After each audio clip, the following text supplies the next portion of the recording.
Kejadian ini bermula sebelum subuh apabila pihak komunis melancarkan serangan gerila ke balai polis.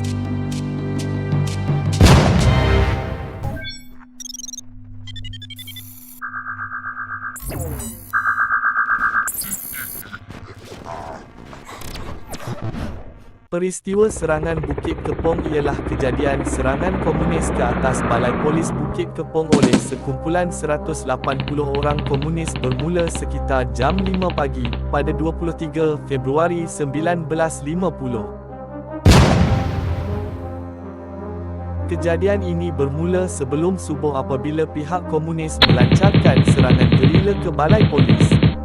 Ia berakhir dengan tragik dalam pertumpahan darah di mana penyerang membunuh hampir ke semua pegawai polis yang bertugas di situ. Dalam kejadian tersebut, sekitar 25 orang anggota polis berjuang habis-habisan termasuk 2 orang isteri anggota polis turut mengangkat senjata apabila mendapati suami mereka terkorban dan terus bertempur bersama anggota-anggota lain sehingga kehabisan peluru.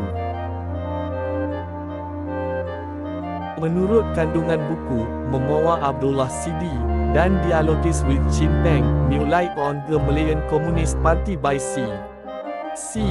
Chin, Carl Haig, turut dinyatakan peranan beberapa orang dalam yang memudahkan serangan pihak komunis.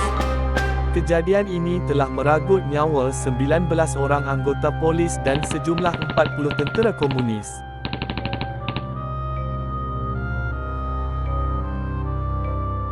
Pihak komunis hendak menjadikan contoh dari serangan itu tentang apa yang akan terjadi kepada mereka yang menentang perjuangan komunis. Mengambil iktibar dari peristiwa hitam ini, banyak perkara yang perlu diteladani oleh anak bangsa hari ini.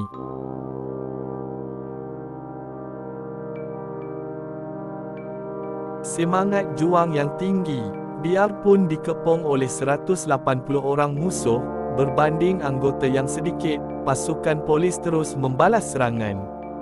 Difahamkan pasukan polis menerima beberapa tawaran serah diri, mereka tetap dengan pendirian mempertahankan kubu terakhir mereka.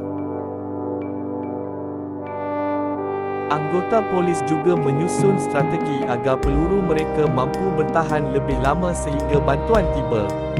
Ternyata mereka berjuang sehingga butiran peluru terakhir. Bersatu Teguh, direkodkan dalam kejadian ini, orang kampung warga tempatan juga turut sama membantu dalam pertempuran. Malah mereka telah sama memberi kerjasama yang baik kepada pasukan polis untuk menjaga keselamatan sejak semasa darurat.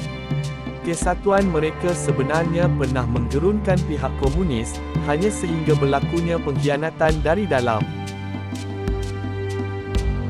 Sentiasa bersiap siaga. Pihak komunis melihat kelebihan keanggotaan mereka, 180 orang, sebagai faktor kemenangan, selain bekalan senjata. Maka kita hari ini juga perlu mempersiapkan segala keperluan, fizikal maupun mental, ilmu pertahanan juga ilmu agama, dengan segala kemungkinan. Senjata musuh hari ini bukan lagi ledakan yang mencacatkan tubuh, tetapi senjata yang membunuh akal, akidah, dan keimanan. Pengkhianatan itu memusnahkan. Dilaporkan pengkhianatan yang berlaku tidak memerlukan ramai orang dari dalam, tetapi dengan hanya beberapa orang sahaja. Turut difahamkan, bukanlah maksud sebenar untuk mengkhianati tanah air, tetapi asbab termakan dengan tipu helah komunis. Pengkhianatan itu bukan bersifat perkauman, tetapi ia adalah kelonggaran jati diri yang dimamah musuh.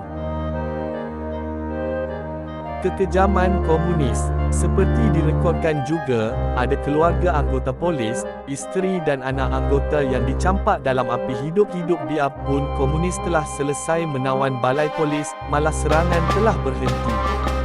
Juga menarik untuk dilihat kononnya serangan dibuat hanya bersifat amaran akan tetapi sehingga meragut nyawa. Malah serangan yang dikatakan amaran berubah menjadi gerila dengan kekuatan dan kesombongan, akhirnya memusnahkan bukan sahaja premis balai polis, tetapi termasuk jasad dibakar tanpa belas. Begitulah tinggi waspada kita hari ini. Perlu berhati-hati dalam menelan janji. Perlu cegah kemungkaran, tidak perlu ada. Perlu dipersiapkan ilmu di dada. Komunis bukan pilihan untuk dibuat bersaudara. Jika kita kuat, mereka tiada. Perlunya kita bermuafakat, bersependapat, mencari berkat. Pentingnya saat berkuasa kita mendominasi.